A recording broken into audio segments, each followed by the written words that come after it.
It also, we work in coordination with the Attorney General who help us, who suggested provide a framework, because if we said we are gonna allow some localities to go through collective bargaining, then some localities, as you mentioned, are worried about that they'll be at loss on what to do without any process.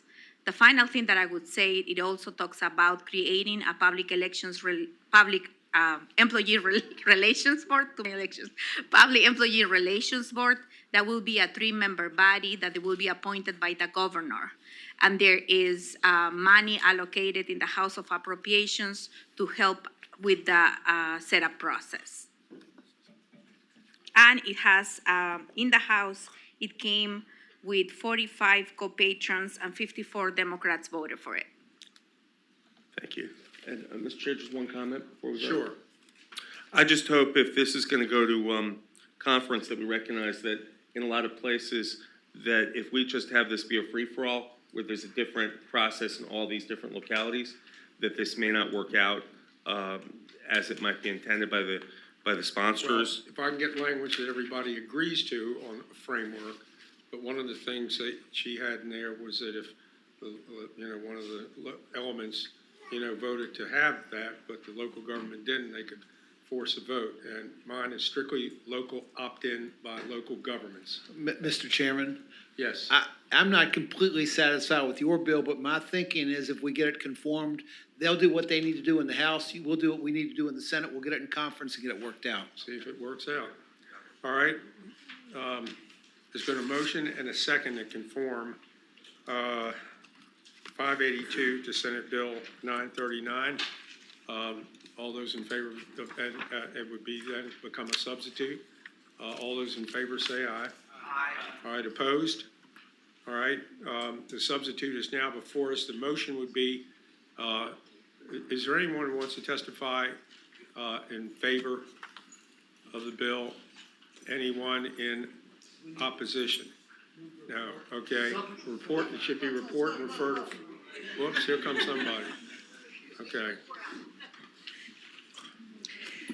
So, Mr. Chairman and members of the committee, my name is Doris Krause-Mays, president of the Virginia AFL-CIO. And Virginia is one of 3 states that doesn't allow public employees to have collective bargaining. It is time that we recognize all of our workers in this state, whether they work for a locality or whether they work for this state, that they have a voice and a say on the job, and it is time that we give workers these rights. Thank you. Mr. Chairman, members of the committee, my name is Don Baylor. I am with the National Coalition of Public Safety Officers. I'm also a retired 27-year veteran of the Department of Corrections. For years, I've been coming before this body trying to provide solutions to some of the problems that have been faced and some of the problems that feed massive turnover in the department that I grew up in. And we've been unable to solve these problems. And I would suggest that with a measure such as collective bargaining, we could finally start to bring solutions to the table by involving the front line. Thank you. Mr. Chairman, members of the committee, I'm Kathy Bircher with the Virginia Education Association. We also support the legislation, and we appreciate the comments by both Senator Deeds and Eben about the concern about ensuring that our localities that want to participate in this have enough of a framework so they can have a successful opportunity to bargain with their employees. We are supportive of the legislation and look forward to getting a good bill out of conference. Good afternoon, Jim Avery. I'm speaking on behalf of Virginia Building and Trades Council, Virginia Building and Construction Trades Council, and we support this bill, urge its passing. Thank you. Good morning. My name is Tiffany Fink-Haynes with the Virginia American Federation of Teachers. On behalf of our members across the state, we support educators' rights to collective bargaining, teachers' working conditions, our students' learning conditions, and we think it's critical that educators have a voice on the job and help to shape the learning conditions and improve learning conditions of our young children. So we urge the committee to support collective bargaining rights for all Virginians and look forward to seeing a strong bill come out of conference committee. Thank you. Mr. Chairman, members of the committee, Joe Morava with Virginia Professional Firefighters. We have over 8,000 members throughout the state. I'm from Northern Virginia, I'm from Prince William. We're not gonna have to worry about this issue if this is up to the localities. It's our brothers and sisters in the rural counties that are dealing with the issues of understaffed apparatus, who are underpaid and don't have the resources that they need. And that's why we support a stronger bill that will give all collective bargaining rights to everybody. Let me explain something. The votes, including mine, aren't there for expansion beyond local government. I want to be as clear as I can. When I agreed, talking with some people, to put this bill in, that's what I made it abundantly clear. That it was for local government employees only. And if it goes beyond that, there's myself and probably a few others that may not be voting for it on the floor. So you have to make a choice. Do you want something, or you want all, or is it an all or nothing? Okay, go ahead. Mr. Chairman, thank you. Members of the committee, Charlie Jackson on behalf of the Service Employees International Union. Senator, we thank you for your leadership on the issue. In your bill, we prefer Delegate Guzman's bill.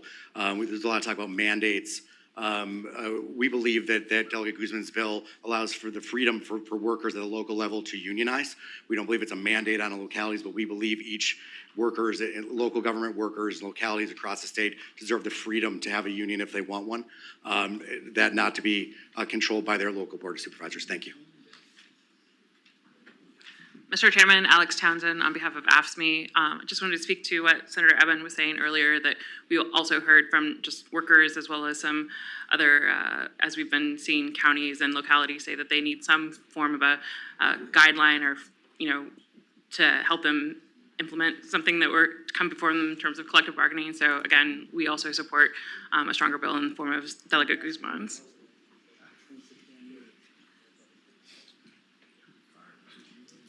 Mr. Chairman, members of the committee, my name is Stacey Haney. I represent the Virginia School Boards Association.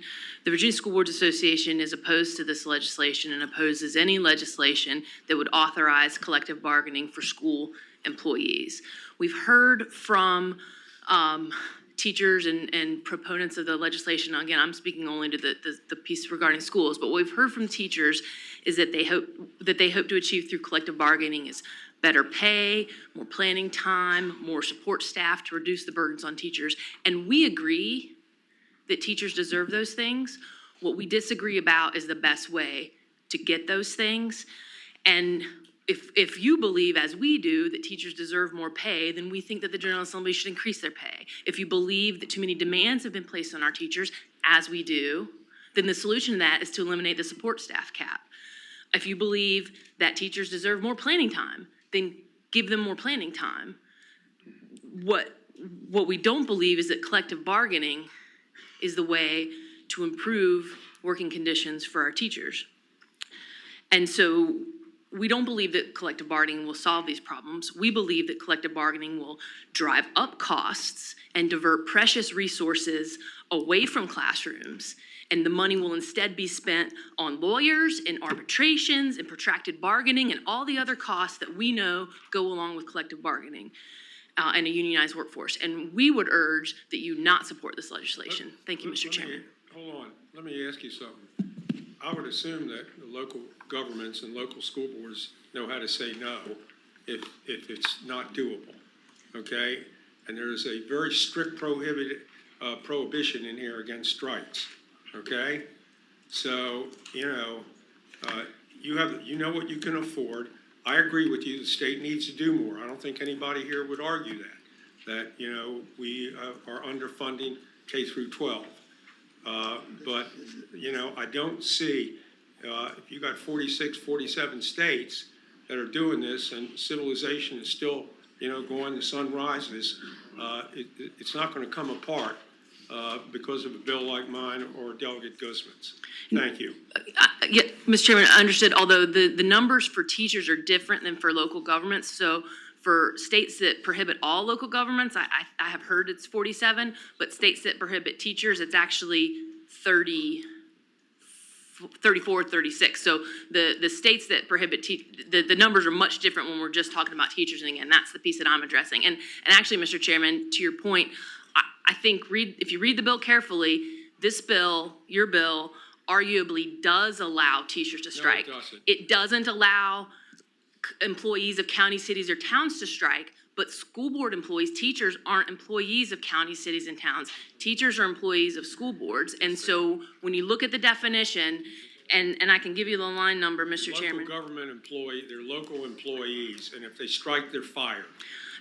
The way the current bill is drafted, school board employees lawyers are, don't agree with you. are carved out. All right, thank you. Mr. Chairman? Yeah. Very briefly, if you could just return for a question, ma'am. I've heard from some school board members that they want this bill. Are you saying that all school boards don't, or you're representing the association? Mr. Chairman, Senator Edmond, I represent the Virginia School Boards Association, which is the voluntary association of all the school boards in the state, and the association's position is opposed to even the Senator Saslaw's, I understand it's permissive, but we're opposed to even his bill. Fairfax County School Board is in favor of my bill. And I understand that, Mr. Chairman. Mr. Chairman, under this bill, though, could the school boards not use this kind of process to ask for more planning time or support cap changed if the locality's resources were up for it, were up to it? That's 15. When you bargain, can you not ask for more planning time? Well, Mr. Chairman, Senator Edmond, I think that's the things that, the bargaining is going to be between the school board and the teachers union. So I think that it would be the VEA that's asking for all those things. My point, Senator Edmond, was that I agree that teachers deserve all those things, but collective bargaining puts it on the backs of the localities, and it's our position that the state should help fund those things. Okay. You know, Thank you, Mr. Chairman. Let me just comment one thing. I've been here a long, long time, a real long time. And I have never seen the Virginia Education Association ever come in here and ask for anything that was even remotely unreasonable. They've been as responsible as any unit that comes before this committee. Mr. Chairman, members of the committee, appreciate your candidness, and I'm Ben Knotts on behalf of Americans for Prosperity. We do oppose the legislation. Do want to just reinforce a couple things. West Virginia had a ban on teachers protesting, and we all know how that turned out. They were shut down because of their fiscal impact statement. They couldn't do exactly what they were demanding.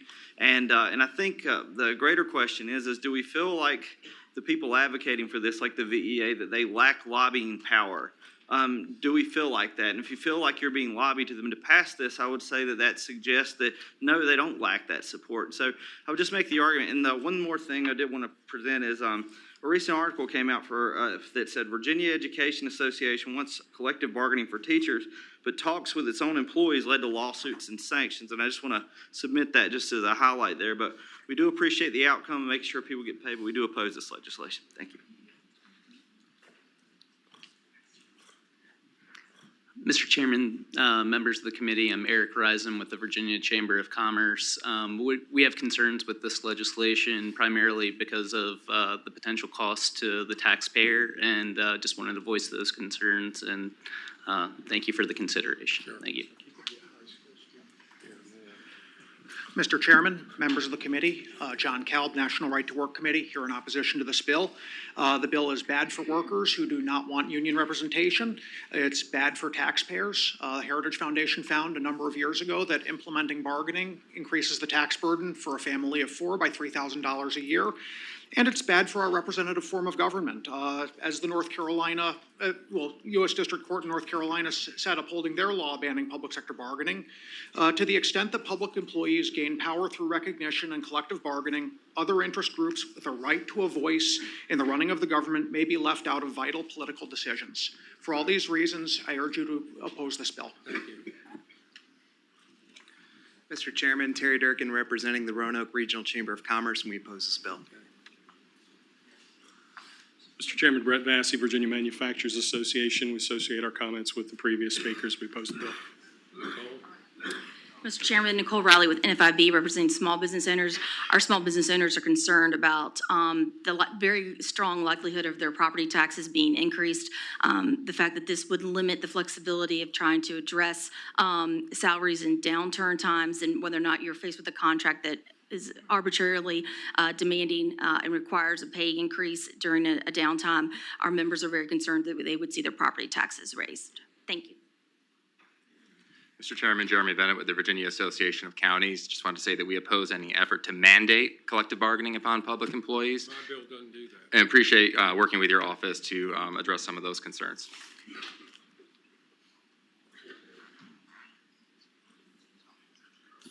Mr. Chairman, John Suswick with Virginia Professional Educators. We're the state's non-union teachers association. Speaking strictly on HB 582, I agree with Jeremy. We oppose any effort to mandate collective bargaining. We're also concerned that under HB 582, all teachers have all teachers' home addresses, cell phone numbers, personal email addresses would be forwarded by the school board to the exclusive bargaining agent. This is both wrong and very dangerous for teachers. Under HB 582, the bill allows an unwanted, uninvited bargaining agent to be informed of a teacher's private personnel issues, which often also include private medical issues. And at all steps of a grievance process, the bargaining agent would have access to the teacher's issues, and a teacher can't say no to that. Also, HB 582, once an exclusive bargaining agent is established, the only way a member of that bargaining agent can drop payroll deductions is through the union itself, not through the school board. Finally, HB 582 creates an atmosphere which virtually guarantees that many teachers will be repeatedly pressured, harassed, and intimidated into making decisions or signing union certification cards just to make the harassers go away. VPE strongly feels that all collective bargaining bills need to have protections included to maintain teachers' privacy and confidential information, their freedom of speech and freedom of association, and protection from harassment, intimidation, and financial abuses. This is especially true because HB 582 violates those rights. Thank you, sir. Senator Marsden. Thank you, Mr. Chairman. I understand that, vote counts are vote counts, but I had the privilege for a while to run a state agency. And, this isn't all about money. It's also about communicating with your employees and what their situations is. I ran a juvenile correctional agency, and I wanted to hear from my employees. I wanted it to come up through a structured dialogue and not people fearful that if they gave me bad news that there would be retribution and what have you. I think it can be a very, very healthy thing. Obviously, it can go in a wrong direction. Anything can. But the notion that people coming forward and letting you know about their working conditions and about the professionalism that they're engaged in, that if they don't think that those conditions are being met because of the way management is running things, it is a form of dialogue. It's a more structured one, I'll admit, but it has value, and it's not all about money.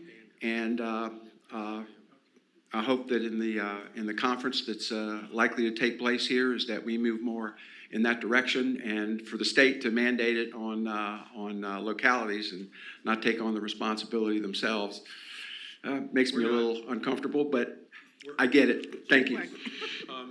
We're not mandating it. That's the difference between my bill and hers. Doesn't mandate it. Okay. Delegate Guzman, you want to wrap up? Yes, Mr. Chairman, I would like to just address a few points that are relevant to your bill as well, because I think that it's important for everyone in the audience, including the committee members, to have factual information. And I would start by saying when the teachers will advocate for more money, and then the school boards won't be able to afford that expense, which is inaccurate. The government body will retain their power of appropriations the same way that we have here in the Virginia Assembly, where we have a budget. There are so many things that we want fulfilled, but we have to make a priority list and fund those causes. As far as bringing the fact of 36 states, those 36 states are actually the ones who have a public employee relations board. And states like recent as Nevada, they passed a collective bargaining bill, and there have not been, spending a lot of money, as it was mentioned before. The strike is addressed in a different code, and you are absolutely correct, Mr. Chairman. If there is someone who is strike right now, according to what the code reads, that person will be dismissed from employment. And finally, the belief that having collective bargaining will lead to higher taxes, it's false, Mr. Chairman and members of that committee. There's nothing on your bill or my bill that requires higher taxes or requires large pay raises. The collective bargaining process is sensitive to local fiscal conditions and the governing body of all local jurisdictions, including school boards, retains the right to approve or disapprove any expenditure. And I will just to conclude by what Senator Marsden was saying, and by hearing the chamber and all of individuals who represent the private sector, Mr. Chairman, the most recent and successful leading practices talk about having your employee at the table to have conversations about benefits, to have conversations about safety. So I'm just, disappointed to hear that, but the reality is that we are here to represent the people of Virginia, Mr. Chairman. Okay. All right, the motion would have to be, we've already conformed it to mine. The motion would be to report and refer to finance. Mr. Chairman. All right, all those in favor of reporting and referring to finance, and thank you, Ms. Guzman, and we'll get some stuff worked out. One more. Mr. Chairman. Pardon? I have one more. Bill. Okay, well, let's, Chairman. yeah. I'm sorry. I don't mean to stop. Can I just say something real quickly about it?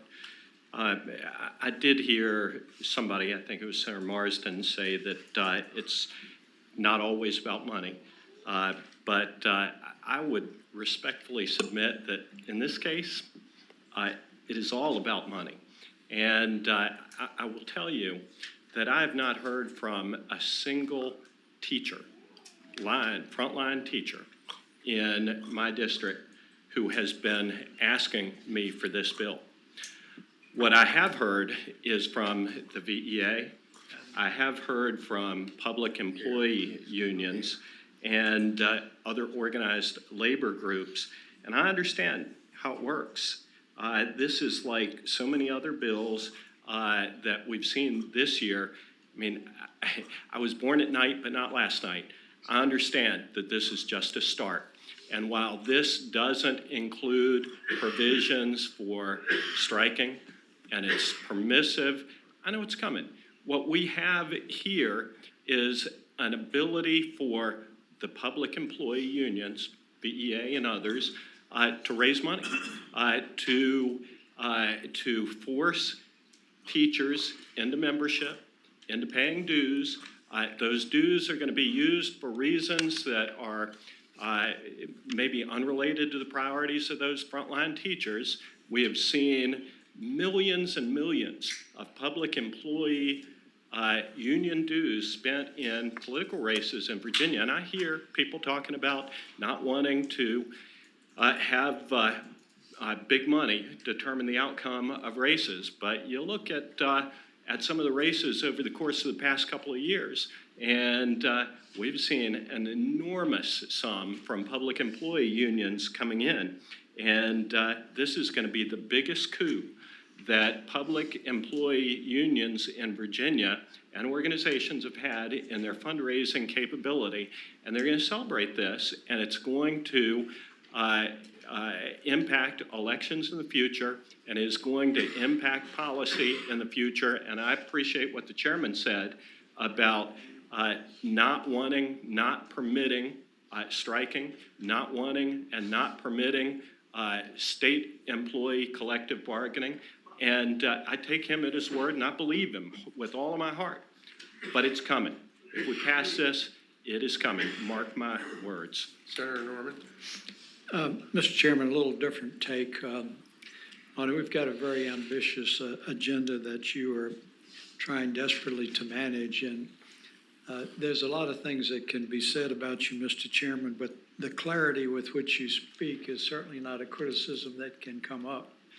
And I respect there are people out here that have to do their jobs, but honestly, I think some of you are tone deaf. The chairman could not made it any clearer what was going to happen with this bill on it, and I appreciate you get invested in legislation, and you got to feel like you advocated for it, but he couldn't have been clearer. And here, we've done one bill. One bill. Okay. And by the way, with respect to union contributions and things like that, it's, of course, we all know the business community doesn't contribute anything to any election, so, you know,